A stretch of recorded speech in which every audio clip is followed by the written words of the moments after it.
Capítulo 2. Lições aos meus alunos, volume 1.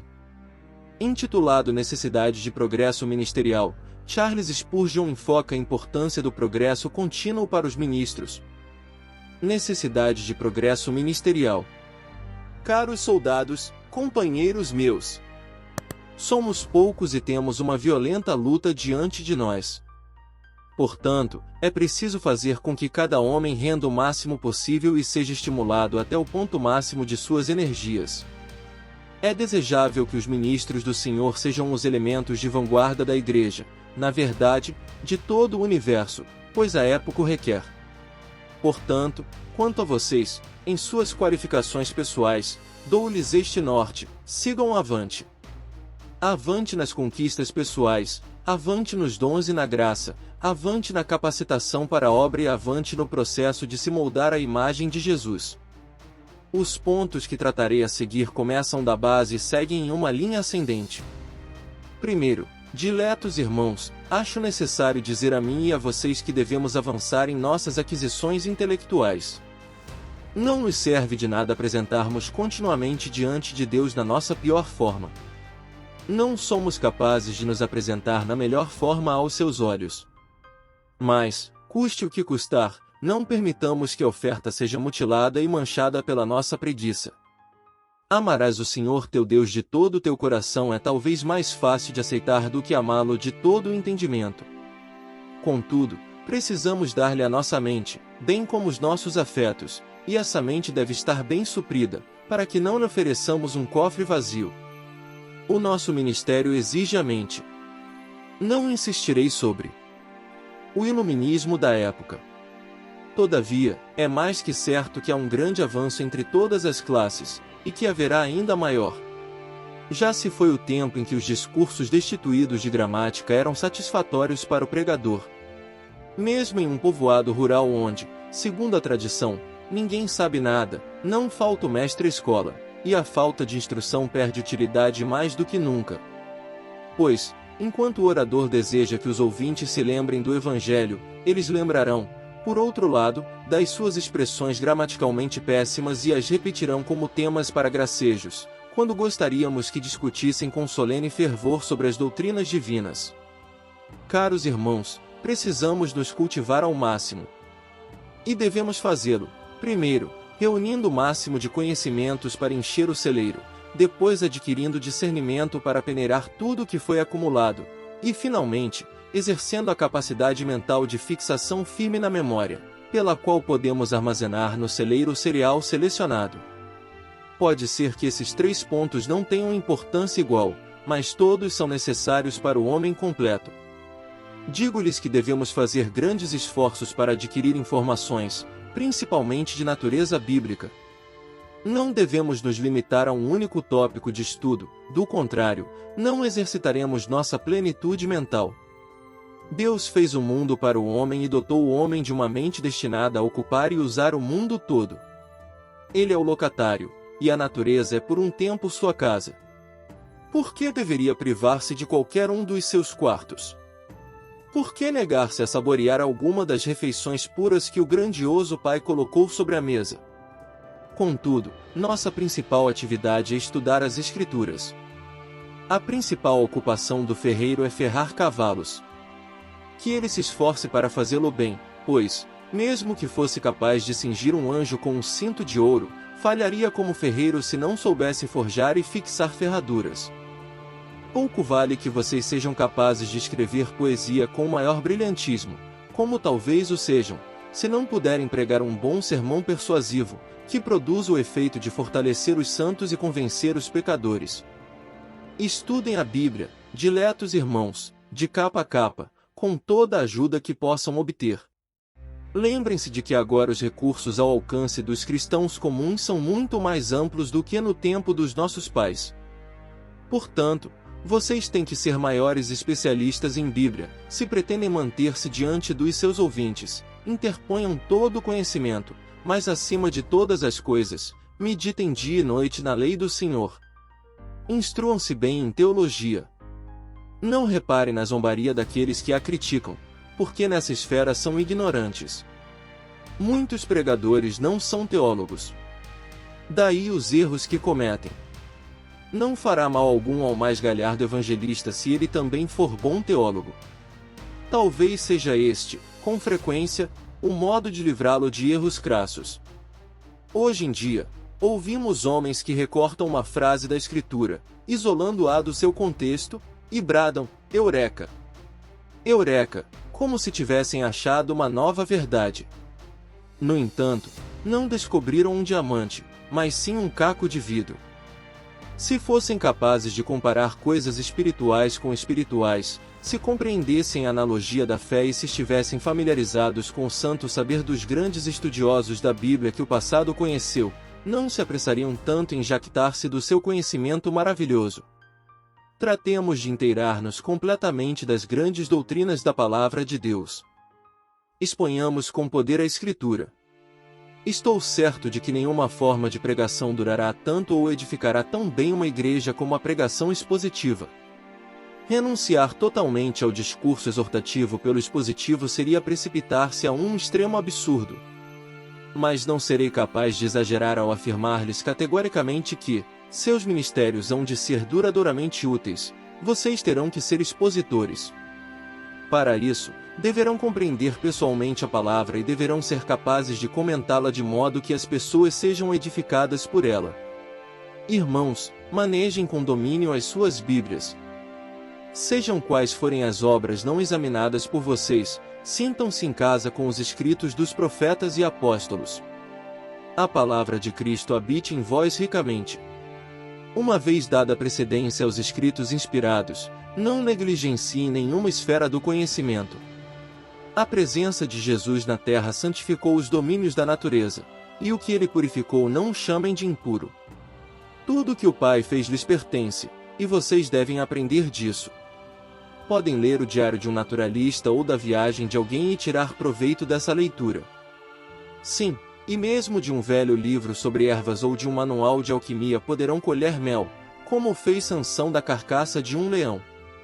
Há pérolas em conchas de ostras e frutas em galhos espinhentos. As veredas da verdadeira ciência, particularmente da história natural e da botânica, destilam gordura. A geologia, enquanto fato, e não ficção, está repleta de tesouros. A história, esplêndidas são as visões que faz passar diante de vocês, é eminentemente instrutiva. Na verdade, cada rincão dos domínios de Deus na natureza pulula de preciosos ensinamentos. Sigam as trilhas do conhecimento, de acordo com o tempo, a oportunidade e os dotes particulares de que disponham. E não hesitem em fazê-lo por causa de alguma apreensão de que se instruirão a um nível demasiado alto. Quando a graça for abundante, o saber não os inchará nem prejudicará a sua simplicidade no Evangelho. Sirvam a Deus com o grau de educação que tenham e deem graças a Ele por soprar por meio de vocês, se são buzinas de chifres de carneiro. Mas, se há possibilidade de se tornarem trombetas de prata, prefiram isto. Já disse que devemos aprender a discernir, e agora é o momento oportuno para insistir neste ponto. Muitos correm atrás de novidades, encantados com toda e qualquer invenção. Aprendam a julgar entre a verdade e suas imitações, assim, não serão desencaminhados. Outros aqui se apegam como certos moluscos a velhos ensinos, sendo que talvez estes não passem de erros antigos. Submetam à prova todas as coisas e retenham o que é bom. Deve-se recomendar muito o emprego do ventilador e da peneira para ajoelhar. Diletos irmãos, quem pede ao Senhor que lhe dê olhos límpidos com os quais veja a verdade e distinga seus frutos, e, graças ao constante exercício de suas faculdades, obteve capacidade para julgar acuradamente, está preparado para ser comandante de hostes do Senhor. Mas nem todos são assim. É doloroso observar quantos estão prontos para abraçar qualquer coisa, bastando que lhes seja apresentada com ardor. Engolem remédios de todo e qualquer charlatão espiritual que tenha suficiente convicção mascarada para parecer sincero. Não sejam crianças assim no entendimento, mas submetam tudo à prova cuidadosamente antes de aceitá-lo. Peçam ao Espírito Santo que lhes dê o dom do discernimento, de modo que possam conduzir seus rebanhos para longe das campinas venenosas e levá-los a pastagens seguras. Quando, no devido tempo, tenham obtido a capacidade de adquirir conhecimento e a aptidão para discernir, busquem em seguida a capacidade para reter e segurem com firmeza o que aprenderam. Nestes tempos, certas pessoas se vangloriam de ser como cataventos. Não conservam nada. Na verdade, nada possuem que vale a pena reter. Creram ontem naquilo em que não creem hoje, nem crerão amanhã. E seria um profeta maior do que Isaías quem conseguisse dizer o que eles crerão quando o recôncavo da lua nova se encher, pois estão mudando constantemente. Parecem ter nascido sob a influência da dita lua, partilhando dos hábitos de sua variação. Esses homens podem ser sinceros como se dizem, mas de que valem? Como boas árvores transplantadas muitas vezes, podem ter natureza nobre, mas nada produzem. Sua vitalidade esvai-se no esforço por criar raízes e tornar a criá-las. Não tem seiva suficiente para produzir frutos. Estejam certos de que vocês têm a verdade, depois, estejam certos de que a mantêm. Estejam prontos para uma nova verdade, desde que seja verdade. Relutem, porém, em subscrever a crença de que se encontrou uma luz melhor do que a do sol. Os que apregoam pelas ruas novas verdades, como os jornaleiros fazem com uma segunda edição de um vespertino, geralmente não estão em condição melhor do que deveriam. A bela jovem da verdade não pinta as faces, nem enfeita a cabeça como Jezabel, seguindo cada nova moda filosófica. Contenta-se com sua beleza natural, e seu aspecto é essencialmente o mesmo ontem, hoje e para sempre.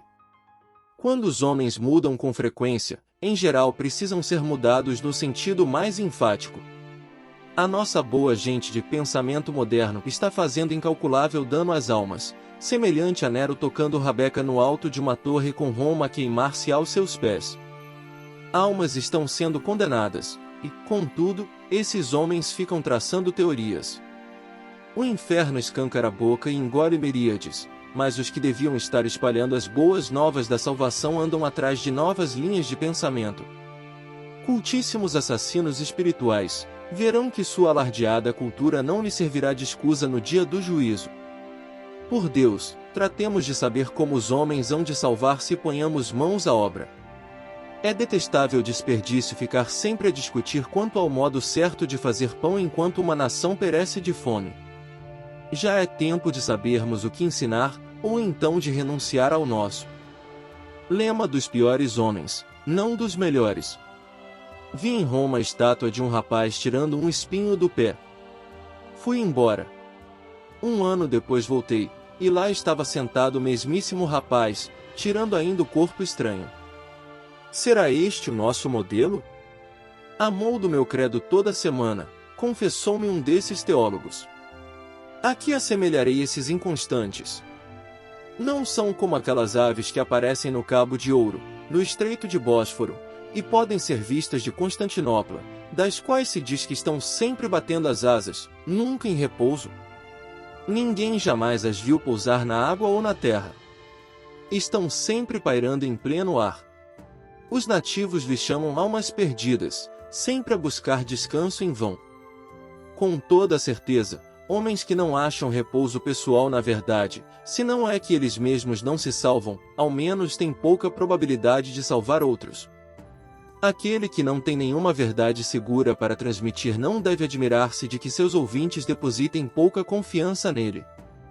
Temos que conhecer a verdade, compreendê-la e retê-la com mão firme, ou não poderemos esperar levar outros a crer nela. Irmãos, eu os responsabilizo, procurem conhecer e discernir, depois, aplicado o discernimento, lutem para arraigar-se e alicerçar-se na verdade. Mantenham em pleno funcionamento os processos de encher o celeiro, joeirar o cereal e armazená-lo. Assim, em sua vida mental, irão avante.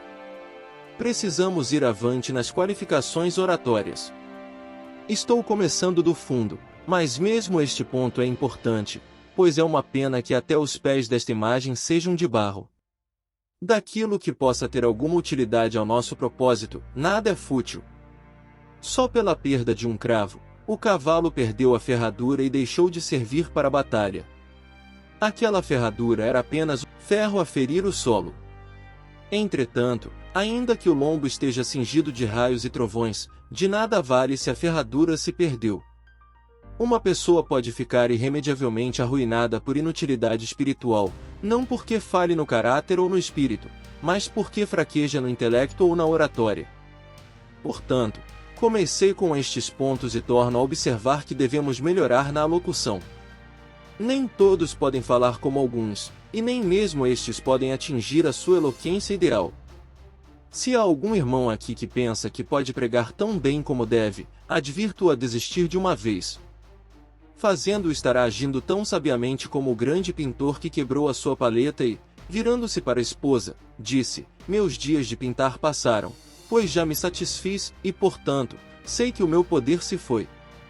Ainda que existam outras perfeições atingíveis, tenho a certeza de que aquele que acha que conseguiu perfeição na oratória, confunde eloquência com volubilidade e argumento com verbosidade. Seja qual for o seu conhecimento, não poderão ser ministros verdadeiramente eficientes se não forem aptos para ensinar. Vocês sabem de ministros que erraram a vocação e, evidentemente, não têm dons para exercê-la. Certifiquem-se de que ninguém pense a mesma coisa de vocês. Há colegas de ministério que pregam de modo intolerável, ou nos provocam raiva, ou nos dão sono. Nenhum anestésico pode igualar-se a alguns discursos nas propriedades soníferas. Nenhum ser humano que não seja dotado de infinita paciência poderia suportá-los, e bem faz a natureza em libertá-lo por meio do sono. Outro dia ouvi alguém dizer que certo pregador não tinha mais dons que uma ostra para o ministério. Em minha opinião, foi um ultraje à ostra, pois esse nobre bivalve demonstra grande discrição em suas aberturas e sabe quando deve fechar. Se alguns fossem condenados a ouvir os seus próprios sermões, teriam merecido julgamento, e logo clamariam com Caim: é tamanho o meu castigo, que já não posso suportá-lo. Prover a Deus não caiamos sob a mesma condenação.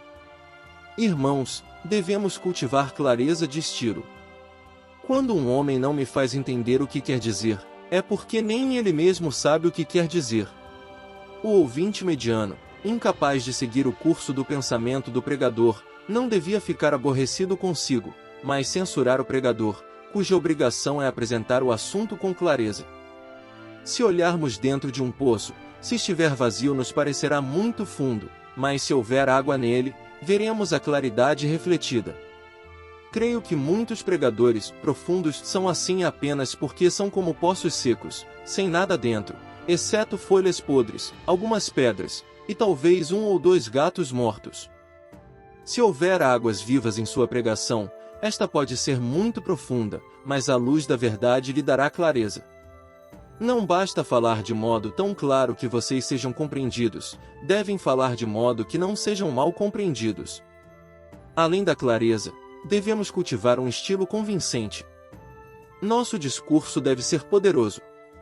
Alguns imaginam que isso consiste em falar alto, mas posso garantir-lhes que laboram em erro. Rugir não melhora uma tolice. Deus não nos pede que gritemos como se estivéssemos falando a 10.000 pessoas quando nos dirigimos a 300 somente. Sejamos convincentes em razão da excelência do assunto e da energia de espírito que aplicamos à apresentação dele. Numa palavra, vejamos que o nosso falar seja natural e vívido. Espero que já tenhamos anatematizado os truques dos oradores profissionais, os efeitos forçados, o clímax calculado, a pausa planejada, o pavonear teatral, a declamação artificiosa das palavras, e não sei o que mais, que podem ver em certos clérigos pomposos que ainda sobrevivem na face da terra. Prover a Deus dentro em pouco sejam eles espécies extintas. Queira Deus que todos nós aprendamos um modo simples, natural e vivo de falar do Evangelho, porque estou persuadido de que esse estilo é o que tende a ser abençoado por Deus. Entre muitas outras coisas, precisamos cultivar a persuasão. Alguns irmãos exercem grande influência sobre as pessoas, ao passo que outros, dotados de maiores dons, são nulos nisso. Estes parecem que não tomam contato com as pessoas, não as cativam e não tocam sua sensibilidade. Há pregadores que, em seus sermões, parecem pegar um por um dos ouvintes pela gola e enfiar direto em suas almas a verdade.